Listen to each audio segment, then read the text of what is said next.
अस्सलाम वालेकुम dear students. आज हम लोग एक्सरसाइज 3.1 का क्वेश्चन नंबर 6 अटैम्प्ट करेंगे। क्वेश्चन की स्टेटमेंट कुछ इस तरह से है, 2 नंबर्स आर इन रेशो 5:8। इसमें कहा गया है कि जी दो नंबर्स इस तरह से हैं कि वो 5 और 8 की रेशो में है। ठीक है जी, 5 और 8 की रेशो में है, इसका क्या मतलब है? तो बेटा इसके लिए एक बड़ी सिंपल सी चीज़ है। आप देखें, आपसे ही कहा जा रहा है कि जी ये दो नंबर्स 5 और 8 की रेशोज़ में है, तो इसका मतलब क्या है? देखें बेटा, फ़र्ज़ करें आपके पास एक नंबर है 20/32 या 25/40। ठीक है जी, या फ़र्ज़ करें कि आपके पास नंबर है 30/48। तो बेटा आप लोग इनको अगर सिंप्लीफाई करते हैं, सिंप्लीफाई करके देखते हैं, तो आपके पास देखना ये है कि आंसर्स क्या आते हैं। तो देखिए बेटा, ये दोनों सेम टेबल में काउंट होते हैं। आप लोग इसका टेबल जो है वो 4 पर काउंट करते हैं, तो 4 5 ज़ार 20, 4 8 ज़ार 30, 5/8 आया। अब इसका टेबल जो है वो अगर आप लोग काउंट करते हैं 5 पर, 5 5 ज़ार 25, 5 8 ज़ार 40, इसका आंसर भी 5/8 आ रहा है। अगर इसको काउंट करते हैं 6 पर फॉर एग्ज़ाम्पल, तो 6 5 ज़ार 30, 6 7 ज़ार 48, सॉरी 6 8 ज़ार 48। तो बेटा आप लोगों ने इस चीज़ पर गौर किया कि हम लोग जो मुख्तलिफ नंबर्स लिख रहे हैं, इन नंबर्स को कोई फ़र्क नहीं पड़ रहा अगर आप लोग इन नंबर्स को बढ़ा रहे हैं, बल्कि तमाम जो वैल्यूज़ हैं उन सब का आंसर सेम आ रहा है। इट मीन्स कि इनके दरमियान 20/32 में एक रेशो है 5:8, यानी कि अगर एक वैल्यू 5 है तो दूसरी उसके मुकाबले में 8 है। इसी तरह से 25 और 40 है, इनके दरमियान जो रेशो है वो भी 5:8, यानी कि अगर एक वैल्यू जो है वो 5 तो दूसरी उसके मुकाबले में 8 टाइम्स है। ठीक है बेटा, तो ये कॉन्सेप्ट था कि जी दो नंबर जो हैं वो अगर रेशो में हो तो बेसिकली उसका मतलब क्या होता है। ठीक है, अब देखते हैं हम लोग अपने क्वेश्चन को अटेम्प्ट करते हैं। तो यहाँ पर वो कह रहा है कि जी दो जो नंबर्स हैं वो एक रेशो में है, वो रेशो है जी 5:8। ठीक है, लेकिन वो नंबर्स हमें पता नहीं है कि वो नंबर्स है कौन से हैं जिनके दरमियान ये रेशो बन रही है। फिर वो कहता है कि वो जो नंबर्स हैं, अगर उन्हीं नंबर्स में 9 ऐड कर दिया जाए तो उनसे बनने वाली जो नई रेशो है, we get a new ratio, एक नई रेशो बन जाती है, और वो रेशो बनती है 8:11।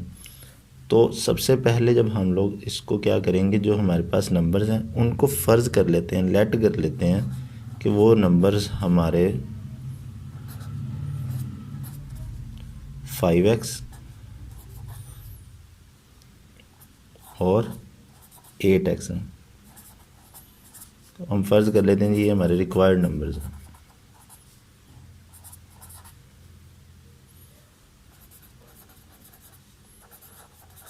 तो फिर सवाल में जो दी गई कंडीशन है वो कुछ इस तरह से है, हम इसको स्टेटमेंट में लिख देंगे। अकॉर्डिंग टू गिवन कंडीशन लिख लें आप लोग, या फिर ये लिख लें अकॉर्डिंग टू क्वेश्चन, जो आपको बेहतर लगता है।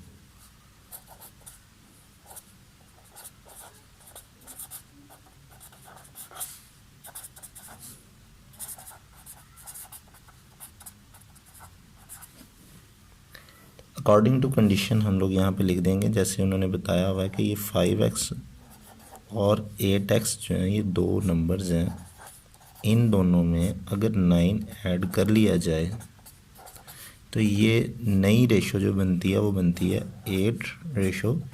11। मैंने बेटा इसको फ्रैक्शन में इस वजह से लिखा है कि हम लोगों ने प्रीवियस क्वेश्चंस में देखा है कि रेशो को फ्रैक्शन की फॉर्म में भी लिखा जा सकता है, तो मैंने इसको फ्रैक्शन की फॉर्म में लिख दिया है। अब आप लोग इसको मज़ीद सॉल्व कर लेंगे ताकि आप लोग x की वैल्यूज़ निकाल सकें। तो इसको क्रॉस मल्टीप्लाई करवाते हैं।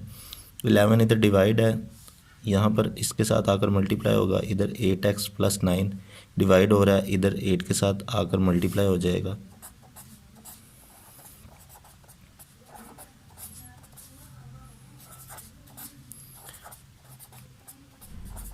जी बेटा, इसके बाद 11 को मल्टीप्लाई करेंगे, ये इस वैल्यू के साथ मल्टीप्लाई होगा, देन इस वैल्यू के साथ मल्टीप्लाई होगा, इसी तरह से 8 इस वैल्यू के साथ मल्टीप्लाई होगा और फिर इस वैल्यू के साथ मल्टीप्लाई हो जाएगा। तो ये हमारे पास 55x + 99 is equal to 64x + 72 आ जाएगा आप लोगों के पास। इसके बाद बेटा आप लोगों ने x वाली वैल्यूज़ को एक जगह पर कंबाइन कर लेना है। आप लोगों के पास यहाँ पर 99 है, 72 इधर प्लस हो रहा है, इस तरफ आएगा तो इधर आकर माइनस हो जाएगा। इधर 64 है, ये इस तरफ आकर 55 माइनस हो जाएगा और आपके पास ये आंसर बन जाएगा, यहाँ पर आएगा 9x और दूसरी तरफ आपके पास आंसर आ जाएगा 27। 9x के साथ मल्टीप्लाई हो रहा है, इस तरफ आकर 27 के साथ डिवाइड हो जाएगा। तो x की वैल्यू हमें मिल जाएगी 3।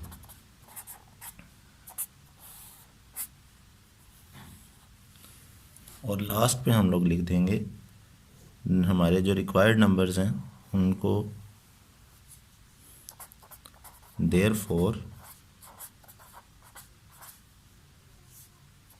Required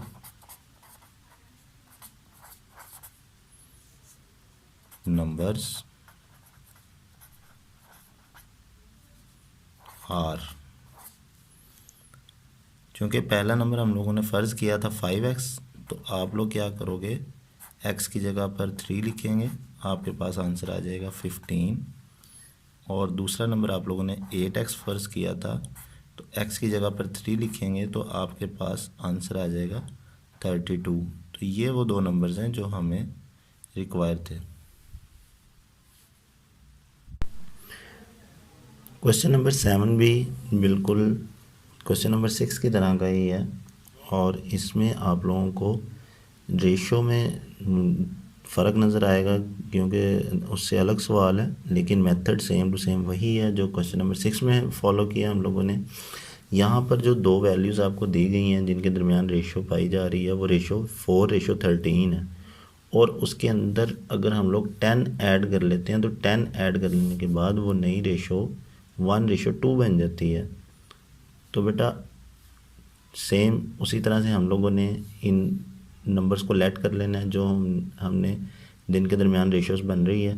late 4x 13x are required numbers, then according to condition के मुताबिक, सवाल की कंडीशन के मुताबिक हम लोग इसको लिख सकते हैं 4x + 10 over 13x + 10 is equal to 1/2। इसके आगे इसको उसी तरह से सॉल्व कर लेंगे, क्रॉस मल्टीप्लाई करेंगे।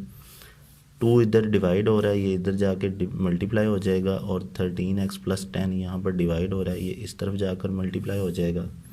तो आपके पास आ जाएगा 2 × 4x + 10 इक्वल टू 1 × 13x + 10। तो बेटा ये जब आप लोगों के पास इस फॉर्म में आ जाएगा तो इसके बाद आपने इन वैल्यूज़ को मल्टीप्लाई करना है। 2 पहले इस वैल्यू से मल्टीप्लाई होगा, देन और इन दोनों को मल्टीप्लाई करके हम लोगों के पास आंसर आएगा 8x + 20। अब दूसरी तरफ जो हमारे पास वैल्यूज़ हैं इनको भी मल्टीप्लाई करेंगे इसी तरतीब से। 1 जो है वो पहले 13 से मल्टीप्लाई होगा, उसके बाद 10 से मल्टीप्लाई होगा। तो फिर जब आप लोग इसको मल्टीप्लाई कर देंगे तो आपके पास इसका आंसर आना है 13x + 10, क्योंकि 1 को किसी भी वैल्यू से मल्टीप्लाई करें आंसर वही आता है। इसी तरह से आपके पास 8 इक्वालिटी के इस तरफ प्लस हो रहा है, इक्वालिटी के दूसरी तरफ लाना चाह रहे हैं, तो इस तरफ आकर ये 13 के साथ माइनस हो जाएगा, और 10 यहाँ पर इक्वालिटी के इस तरफ प्लस हो रहा है, इधर आकर ये माइनस हो जाएगा, आपके पास 10 माइनस 20 आ जाएगा। उसके बाद आप लोग इसको मज़ीद सॉल्व करेंगे तो आपके पास इसका आंसर आएगा 10 इज़ इक्वल टू 13 में से 8 को माइनस कर लेंगे, आप लोगों के पास रिमेनिंग आंसर 5x आएगा। x 5 के साथ मल्टीप्लाई हो रहा है, तो ये जो 5 मल्टीप्लाई हो रहा है हम इसको यहाँ से मूव करवाते हैं, दूसरी तरफ लेकर जाएंगे तो यहाँ पर आकर ये डिवाइड हो जाएगा। आपके पास इसको डिवाइड कर लेने के बाद आंसर बचेगा 2। तो x की वैल्यू आपके पास आ रही है 2। अब आप लोगों को जो रिक्वायर्ड नंबर्स हैं वो बताने हैं, तो यहाँ पर लिखेंगे देयरफॉर रिक्वायर्ड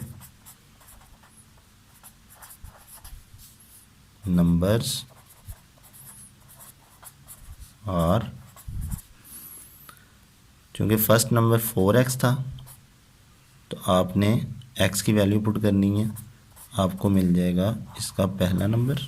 दूसरा नंबर 13x था, x की जगह पर वैल्यू पुट कर देंगे 2, आपको इसका आंसर मिल जाएगा 26। और ये वो दो नंबर्स हैं जिनके दरमियान 4:13 पाई जा रही थी बेटा। क्वेश्चन नंबर 8 में हमसे कहा गया है find the cost of 8 kilogram mangoes, यानी कि 8 किलोग्राम आमों की कीमत मालूम करनी है। If 5 kg of mangoes cost ₹250, अगर 5 किलो आमों की कीमत 250 रुपये है। तो बेटा इसमें सबसे पहले तो हम लोग जो 8 kg यानी कि 8 किलोग्राम जो हम लोगों ने वैल्यू फाइंड करनी है, उसकी कॉस्ट मालूम करनी है, हम उसको फ़र्ज़ कर लेते हैं, लेट कर लेते हैं कि उसकी जो कॉस्ट है वो क्या है। Let the cost of 8 kilogram mangoes is x, हम x फ़र्ज़ कर लेते हैं, तो फिर इसको प्रोपोर्शन में लिखेंगे बेटा हम लोग। देन प्रोपोर्शन में लिखने के लिए हम लोग क्या करेंगे, देखें आप लोगों को पता है कि प्रोपोर्शन जो है वो 2 रेशियोज़ की इक्वालिटी होती है। तो 8 किलोग्राम जो मैंगोज़ हैं उनकी आप लोगों ने चूँकि वैल्यू मालूम करनी है और आपने उसका नाम x रखा है, तो 8 के प्रोपोर्शन जो वैल्यू है वो x है, तो वो इस तरफ लिखी जाएगी। और दूसरी तरफ हमें वैल्यूज़ दी गई थी 5 किलोग्राम आम है जिनकी कीमत 250 है, तो यहाँ पर हम लोग 5 kg लिख देंगे और इसकी जो प्रोपोर्शनल वैल्यू है वो इस तरफ लिख देंगे 250 रुपीज़। अब हम लोगों ने छोटी क्लासेस में एक फार्मूला पढ़ा हुआ है, product of means is equal to product of extremes, यानी वस्तैन का हासिल ज़रब बराबर है तरफ़ैन के हासिल ज़रब के। तो यहाँ पर हम लोगों ने वही फार्मूला या वही मेथड अप्लाई करना है।